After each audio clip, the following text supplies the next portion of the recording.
তারপর তারা সবাই মিলে রান্নার কাজে মন দেয়। পিকনিক বেশ ভালোই জমে উঠেছে। আমি তো তোদের প্রথমেই বলেছিলাম এই জায়গাটা ভালো নয়। ছুটে পালাতে গিয়ে তারা প্রত্যেকে হঠাৎ করে ওই পোড়ো বাড়ির সামনের উঠানে মুখ থুবড়ে পড়ে যায় আর দেখতে পায় কিছু ভয়ঙ্কর অবয়ব। কদিন হলো শহরেও শীতটা বেশ জাঁকিয়েই পড়েছে। এমনই এক শীতের সন্ধ্যায় ক্লাবে ক্যারাম খেলছিল 4 বন্ধু, রাহুল, রিপন, অনি আর ফিরদৌস। তাদের মধ্যে রিপন হঠাৎ বলে, ভাই, শীতটা তো বেশ ভালোই পড়েছে, একটা পিকনিক করলে কেমন হয়? তুই একেবারে আমার মুখের কথাটা কেড়ে নিলি। তবে এই শহরের আশেপাশে কোথাও না, একেবারে নির্জন নিরিবিলি একটা গ্রাম্য পরিবেশে গিয়ে পিকনিক করব। বেশ একটা রোমাঞ্চকর ব্যাপারও হবে। তবে নেক্সট সানডেই বেরিয়ে পড়া যাক। ঝাড়গ্রামের ওইদিকে বেশ কিছু সুন্দর নির্জন গ্রাম আছে, সেখানেই না হয় পিকনিক স্পট খুঁজে নেওয়া যাবে। তখন রাহুল বলে, এই তাহলে সোনিয়া আর মিতুলকেও জানিয়ে দিই, সোনিয়া ওর ব্লগের জন্য বেশ জবরদস্ত কন্টেন্ট পেয়ে যাবে। এরপর শনিবার ট্রেনে করে তারা পিকনিকের জন্য বেরিয়ে পড়ে ঝাড়গ্রামের উদ্দেশ্যে। সকাল হতেই তারা ঝাড়গ্রাম স্টেশনে নেমে পড়ে এবং গ্রামের পথ ধরে হাঁটতে হাঁটতে ভোরের প্রাকৃতিক সৌন্দর্য উপভোগ করে আর নিজেদের পিকনিক স্পট খুঁজতে থাকে। এবং হাঁটতে হাঁটতে অবশেষে তারা একটা পোড়ো বাড়ির সামনে এসে দাঁড়ায়। ওয়াও, এটা তো একদম পারফেক্ট প্লেস। কি বন্ধুগণ, তাহলে আমাদের পিকনিক এখানেই শুরু করা যাক। এই জায়গাটা, ওরে বাবা, আমার তো দেখেই কেমন যেন গা ছমছম করছে। উফ মিতুল, তুই না একটা ভেতর ডিম। চল ওই দিকটা গিয়ে আমরা সেলফি তুলি। তারপর তারা আশপাশ থেকে পিকনিকের সমস্ত সরঞ্জাম জোগাড় করে ফেলে এবং গ্রামেরই একটা লোক এসে তাদের সমস্ত জোগাড় করে দেয়। কচি পাঁঠার মাংস কেটে দেয়। ফিরে যাওয়ার সময় লোকটি বলে, বাবুরা, আপনারা এখানে বেশিক্ষণ থাকবেন না, যত তাড়াতাড়ি সম্ভব এখান থেকে চলে যান বটে। এই জায়গাটা ভালো নয় বটে। গ্রামের কোনো লোক এদিকে আসে না। ই মাছ মাংসের গন্ধে তেনারা তেনারা মানে ভূত? দূর দূর, যত সব আজগুবি কথাবার্তা। ঠিক আছে দাদা, আপনার সব কাজ মিটে গেছে, আপনি এবার আসুন তো। তারপর লোকটি সেখান থেকে চলে যায় এবং সব বন্ধুরা মিলে রান্নার আয়োজন শুরু করে। তখন সোনিয়া বলে, এই এবার ভাতটা বসাতে হবে তো, তাছাড়া জল লাগবে। জল কোথায় পাই এখন? আরে ওই তো সামনে একটা পাতকুয়া, এই গ্রামের মানুষ তো পাতকুয়ার জলই ব্যবহার করে। এই মিতুল, তুই যা তো পাতকুয়া থেকে জল তুলে নিয়ে আয়। তখন মিতুল একটা বালতি নিয়ে পাতকুয়ার দিকে যায় এবং সেখানে গিয়ে যেই সে কুয়োর নিচের দিকে দেখে, অমনি মিতুলের হাড় হিম হয়ে যায়। কারণ সে দেখতে পায় কুয়োর নিচ থেকে এক বিচ্ছিরি চেহারার ভয়ঙ্কর পেতনি তাকে হাতের ইশারায় নিচের দিকে ডাকছে। আয় আয় বলছি, আয় আয় আমার কাছে।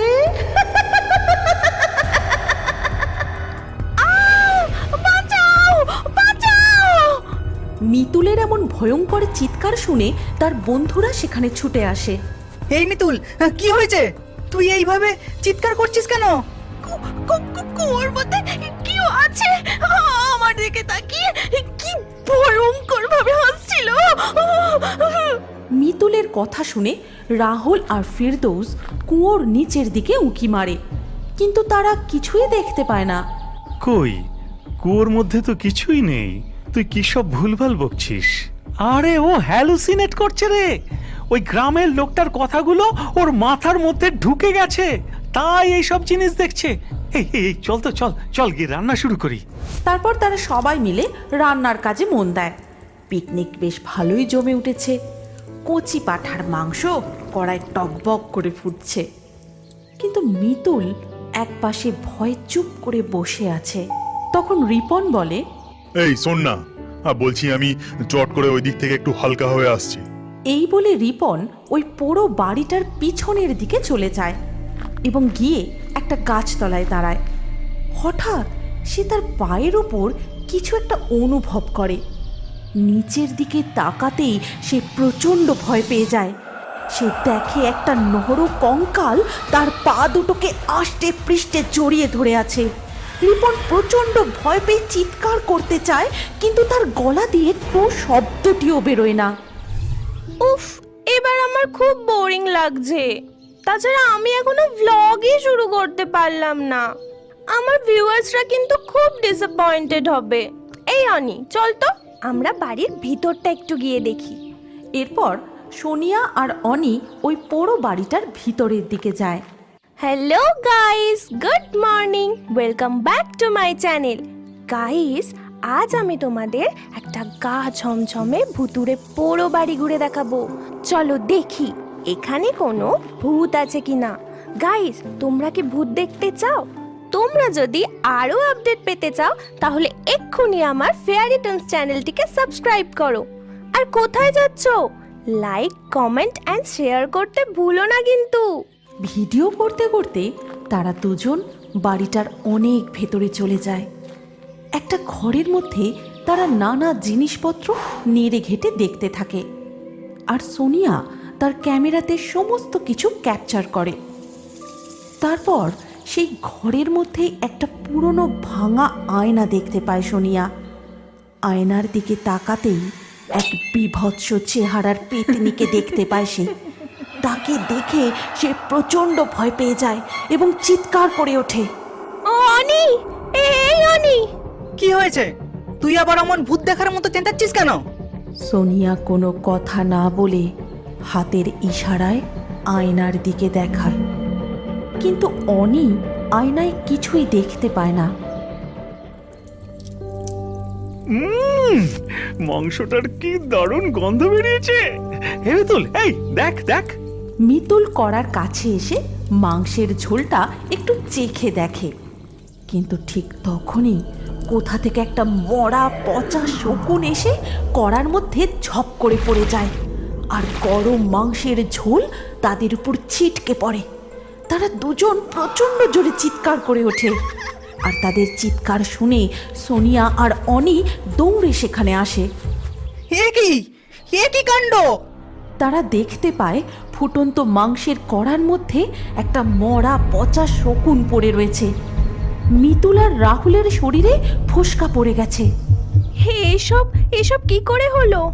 তারপর তারা নিজেদের সাথে ঘটে যাওয়া ঘটনা একে অপরকে খুলে বলে। বেলা গড়িয়ে বিকেল হয়ে যায়, তাদের কিছু খাওয়াও হয় না। আমি তো তোদের প্রথমেই বলেছিলাম এই জায়গাটা ভালো নয়। আর আমি ওই কুয়োর মধ্যে সত্যি কাউকে দেখেছি। এখন আমরা আর কেউ বাঁচবো না। হ্যাঁ, আমাদের এখনই এই জায়গাটা থেকে চলে যাওয়া উচিত। এখানে থাকা আর আমাদের একদম ঠিক হবে না। কিন্তু কিন্তু রিপন কোথায় গেল? হ্যাঁ, রিপন ও তো অনেকক্ষণ আগে গেছে, এখনো ফেরেনি। দেখতে দেখতে বিকেল গড়িয়ে সন্ধে নেমে আসে। তারা সকলে মিলে রিপনকে খুঁজতে থাকে। খুঁজতে খুঁজতে তারা সবাই ওই পোড়ো বাড়ির পিছন দিকটায় চলে যায়। সেখানে গিয়ে তারা যা দেখে সেটা দেখার জন্য তারা কেউই প্রস্তুত ছিল না। তারা দেখে রিপন ওই কচি পাঁঠার মুন্ডুটা কাঁচা চেবিয়ে খাচ্ছে এবং তার গোটা শরীর মুখে রক্ত লেগে রয়েছে। রিপন, রিপন, কি হয়েছে তোর? তখন রিপন আস্তে আস্তে তাদের দিকে তাকায়। রিপনের চোখ দুটো রক্তের মতো লাল টকটক করছে। সে তাদের দিকে তাকিয়ে বিচ্ছিরিভাবে দাঁত খিঁচোচ্ছে। এখন তার দুই হাতে বড় বড় মুখ।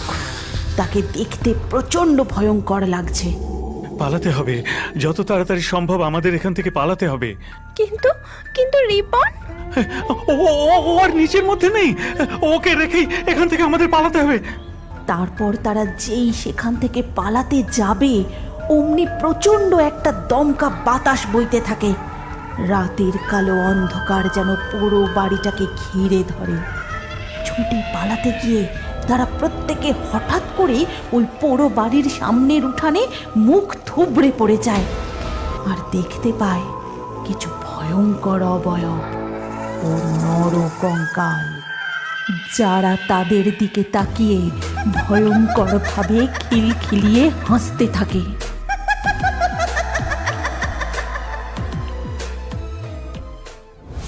পরের দিন সকালে তাদের জ্ঞান ফিরতে তারা দেখে তারা একটি মাঠের ধারে পড়ে আছে। তাদের গোটা শরীর শিশিরে ভিজে গেছে। এই সোনিয়া, সোনিয়া, আমরা এখানে কি করে এলাম রে? তারা প্রচণ্ড ভয় পেয়ে যায় এবং একে অপরের দিকে তাকিয়ে থাকে। হঠাৎ করে তাদের খেয়াল হয় যে তারা সেখানে 5 জন রয়েছে, কিন্তু রিপন নেই। আমরা আমরা এখানে কি করে এলাম? আমরা তো কালকে ওই পোড়ো বাড়িতে পিকনিক করছিলাম, তাহলে এখানে এইভাবে? গতকালের ঘটনা তাদের কিছুই মনে পড়ে না।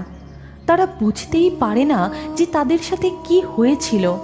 তারপর তারা সকলে মিলে মাঠ পেরিয়ে রাস্তায় এসে পৌঁছায়, আর কিছুটা এগোতেই সেই জায়গাটায় এসে পৌঁছায়। কিন্তু এ কি, সেখানে আর কোনো পোড়ো বাড়ি নেই, রয়েছে ঘন জঙ্গল। কিন্তু এ কি করে সম্ভব? তারা হতভম্বের মতো শুধু একে অপরের মুখের দিকে তাকিয়ে দাঁড়িয়ে থাকে। কি বন্ধুরা, বলেছিলাম না লাকি ড্রয়ের মাধ্যমে যাদের নাম উঠে আসবে তাদের নাম দিয়ে নতুন কার্টুন বানাবো। আমরা কিন্তু কথা রেখেছি। এই গল্পটা রিপন, রাহুল আর সোনিয়ার নাম দিয়ে করেছি। পরের গল্পে যদি তুমি নিজের নাম দেখতে চাও তাহলে আমাদের ফেয়ারি টোনস চ্যানেলটি এক্ষুনি সাবস্ক্রাইব করে নিজের নাম কমেন্ট করে জানাও। যারা সাবস্ক্রাইব করবে শুধুমাত্র তাদের নাম দিয়েই লাকি ড্র হবে। টাটা বন্ধুরা, তাহলে দেখা হচ্ছে পরবর্তী ভিডিওতে।